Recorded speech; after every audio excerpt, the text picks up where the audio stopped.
Bonjour et bienvenue sur Philosophie 67. Aujourd'hui, une vidéo sur la question du temps. Quelle est l'influence du temps, du passé, du présent, du futur sur notre bien-être? Qu'est-ce que le temps? Voilà une vraie question. Cette question du temps, elle est fondamentale sur la question du bien-être et de la santé mentale, puisque le temps, on pourrait le définir comme le milieu homogène et indéfini dans lequel se déroulent les événements. Platon indiquait que le temps est l'image mobile de l'éternité immobile. Il est donc intéressant dans cette vidéo de présenter l'influence de ce temps sur le bien-être et sur la question de la santé mentale. Dans cette vidéo, j'analyserai principalement deux, euh, deux grands concepts, on va dire, et je les mettrai en lien avec la manière dont notre société voit aujourd'hui la santé mentale. Ces deux points sont la linéarité du temps, donc cette question de linéarité versus circularité, et la question, qui est une théorie que j'apprécie vraiment beaucoup, qui est la théorie de l'éternel retour.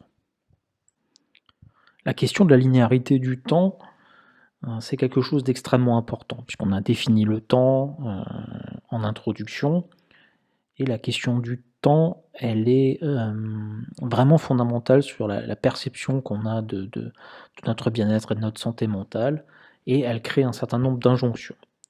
Pour ça, je vais vous définir ce qu'est la linéarité du temps. La linéarité du temps, c'est un temps qui commence et un temps qui finit. C'est-à-dire, voyez un petit peu le temps comme une ligne droite. Cette ligne droite du temps est un héritage judéo-chrétien, bien évidemment. C'est quelque chose qui est très très très présent notamment dans les sociétés occidentales, dans les sociétés judéo-christianisées, puisque il est bien prévu dans les textes, et notamment dans les textes religieux, que, et notamment dans la Bible, on dit bien, il reviendra juger les vivants et les morts, et son règne n'aura pas de fin. Cette notion de début et de fin, finalement, de dire qu'à un moment donné de l'histoire, il y aura une fin de l'histoire, justement, où Dieu reviendra juger les vivants et les morts, ceci imprègne la société, et elle imprègne nécessairement les questions de santé mentale et les questions de bien-être. Cette question de la linéarité du temps, donc on voit le temps comme une ligne droite, c'est-à-dire une ligne qui a un début, une ligne qui a une fin, a une influence sur notre santé mentale, sur la perception aussi qu'a la société de la santé mentale et sur l'ensemble de, on va dire, de l'organisation en santé mentale de notre société. Cela implique la linéarité du temps, l'obligation d'aller bien.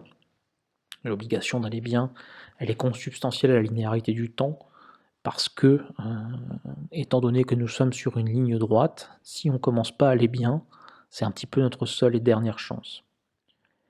Les sociétés judéo-chrétiennes sont constamment basées sur ce principe de linéarité, et c'est un principe extrêmement puissant, d'un niveau politique, d'un niveau religieux, d'un outil de contrôle des masses, puisque si on dit qu'il y a un début, il y a une fin, et ben on arrive à contrôler ce qui se passe entre le début et la fin. On dit que grosso modo, le but de l'existence, c'est de faire en sorte que à la fin, on soit bon.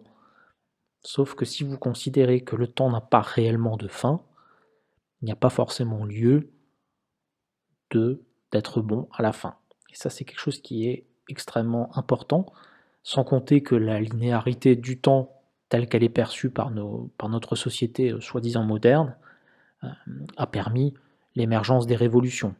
Si on croit par exemple que le temps, l'histoire ne sont que un cercle, c'est-à-dire un moment donné où il se passe un certain nombre de choses qui reviennent inlassablement suivant les époques, etc., ben, vous n'avez pas besoin de faire une révolution puisque vous savez très bien qu'à un moment donné, le point que vous souhaitez atteindre sera atteint à un moment de l'histoire. Alors la réserve qu'il faut avoir sur ces questions-là, c'est qu'il ne faut pas que après ce soit une invitation de ne plus rien faire, quoi. On est vraiment sur cette thématique et c'est extrêmement important puisque l'ensemble de l'organisation des structures en santé mentale est basée sur la linéarité du temps. Elle est basée sur le fait que une personne va mal, elle doit guérir. Au lieu de guérir, ne pourrait-on pas parler de chemin vers la guérison, de chemin vers le soin? Cela me semble beaucoup plus juste et cela me semble surtout beaucoup plus en rapport avec la réalité du temps. Moi, ma proposition à travers cette vidéo, c'est de parler plutôt d'une théorie que j'affectionne assez particulièrement, c'est la théorie de l'éternel retour. Cette théorie de l'éternel retour, à la base, a été développée par les sociétés sumériennes et babyloniennes, encore elles, notamment à travers la découverte de l'astronomie et du cycle de révolution des planètes, sur laquelle ils se sont aperçus que les planètes dans le ciel avaient une position qui variait, pareil pour les étoiles, et qu'elles revenaient à un moment donné toujours à leur point de départ, si tant est qu'il y ait un point de départ, en tout cas que leur mouvement opérait un cercle. Et ce mouvement de cercle, ils s'en sont déduits un petit peu toute une théorie de la matière et toutes des théories autres, notamment les Grecs qui ont repris ces questions-là. Aristote disait « rien ne se crée, rien ne se détruit ». Héraclite renchérissait « la substance demeure, seuls ses états changent ». Alors qu'est-ce qu'on peut en tirer en termes d'application sur cette théorie? Quelque chose d'assez simple finalement, c'est que nos fragilités, nos doutes, nos souffrances, elles font partie de nous. Ça sert à rien de chercher à les détruire, à les annihiler complètement. C'est un petit peu l'injonction dans laquelle on est dans nos sociétés modernes, mais plutôt à les dompter, à les apprivoiser, à essayer finalement de travailler sur elles. Héraclite, pour le reprendre, pensait lui qu'à un moment donné, le monde s'embrasait, et à un autre moment, le monde se reconstituait. Aristote disait aussi, ce n'est pas une fois, ni deux fois, mais un nombre infini de fois que les mêmes opinions reviennent à nous. Ça, c'est extrêmement important. Vous voyez que la sagesse grecque était assez infinie sur ces questions-là, donc on est vraiment...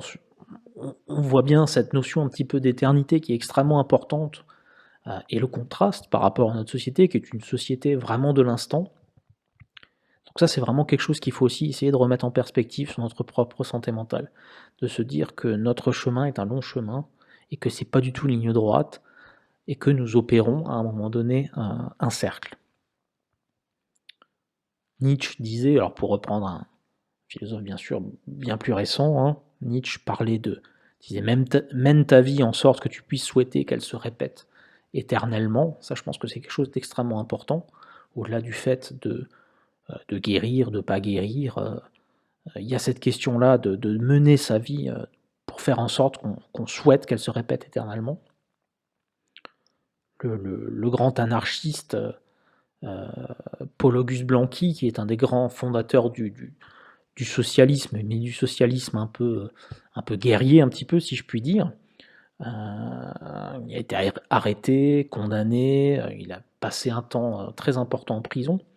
Lui parlait d'éternité par les astres. Donc, à travers cette notion du temps, c'est ça qui est important, c'est vraiment l'objet de cette vidéo, c'est la question du cercle versus la question de la ligne. C'est vraiment la question du bien-être qu'il faut atteindre. Ce n'est vraiment pas pareil, ce n'est pas la même exigence si on est dans une conception d'éternel retour ou pas. Clairement. On a, pour soi-même, pour son propre bien-être, bien moins de pression à, entre guillemets, aller bien. On observe, en santé mentale, un éternel retour et un éternel balancier entre des visions punitives et des visions protectrices. Si vous regardez un petit peu l'histoire de la santé mentale, elle est basée là-dessus, sur des moments où les questions un petit peu d'opinions un peu délirantes, ce qu'on appellerait aujourd'hui les opinions délirantes, ont été considérées comme des preuves de génie. C'est ce que les Grecs promouvaient. Aristote disait que finalement, dans chaque génie, dans chaque grand penseur, il y avait une part de mélancolie, une part de désir, et finalement une part de grande souffrance, et voire même de détresse psychique. Ce qui est intéressant aussi, c'est de noter la temporalité de la notion de délire, c'est-à-dire que Aristote expliquait bien que le délire tel qu'il était conçu, on va dire comme n'était finalement qu'une opinion déviante de l'opinion communément acquise. Ça, c'est extrêmement important aussi, c'est-à-dire qu'en fait, ça explique les mouvements de force, notamment de personnes qui ont des comportements que nous on qualifie de délirants. C'est cette volonté finalement que l'opinion rentre et soit communément acquise par la majorité, pour qu'elle ne soit plus un délire. Dans les mimiques un peu politiciennes, et notamment dans l'agressivité politique telle qu'on peut voir, il y a cette volonté-là, c'est-à-dire qu'on est sur des personnes qui sont dans une constante angoisse du délire, c'est-à-dire qu'ils ont besoin que leur opinion soit la plus communément acquise par la plupart, sinon c'est un délire. Ça, c'est la notion vraiment d'Aristote sur le délire. Elle est extrêmement intéressante et extrêmement importante. Et elle dépend du temps, elle dépend du contexte, elle dépend de la société. Dans notre société, le temps, et ça je pense que vous en conviendrez, on est sur un temps vécu dans une immédiateté. On est, on va dire, dans une société, et la santé mentale n'échappe pas à ça, dans une société de l'ici et de maintenant. Ici et maintenant, ce sont vraiment les deux termes qui caractérisent la manière dont nous sommes pris en soin, la manière que la société nous impose un certain nombre de normes. On est là-dedans. On est également, et ça c'est quelque chose qu'on observe, qu'on voit notamment en cette période, depuis presque un an troublée par une crise sanitaire sans précédent, c'est la question du refus d'aller mal. C'est-à-dire que, ça on pouvait l'observer, tout travailleur qui travaille sur les questions de santé mentale, mais pas que, sur les questions sociales, etc., il y a une espèce de refus de ce qui est communément acquis comme mal. C'est-à-dire que voilà, quelqu'un qui aurait des problèmes d'entretien de logement, des problèmes de poids, ce genre de choses, on va considérer que qu'il faut de l'accompagnement. Voilà. Donc il y a un constant besoin d'accompagnement à tous les niveaux, quoi. Donc on est dans un refus de ce qui est contraire finalement à l'idéal de l'homme parfait. Ça c'est extrêmement important, il faut bien le comprendre. Les besoins sociaux, les besoins en santé mentale ont aussi exponentiellement augmenté parce que dans notre société, on refuse d'admettre comme existants les comportements déviants.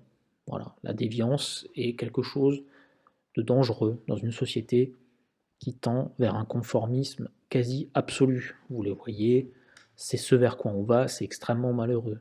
Tout ceci a des impacts sur la santé mentale de la population. Parce qu'on fait clairement en sorte que toute opinion qui soit considérée comme hors de l'opinion communément acquise sera considérée comme mauvaise et nécessitera de facto un accompagnement. Je dirais pour conclure cette vidéo, je reprendrai une phrase d'Ainsi parlait Zarathustra de Nietzsche. Nietzsche dit tout simplement qu'il faut vivre, au-delà de toute considération de la société et des choses que je viens de dire. Nietzsche dit qu'il faut vivre car toute joie vaut l'éternité. Merci, au revoir.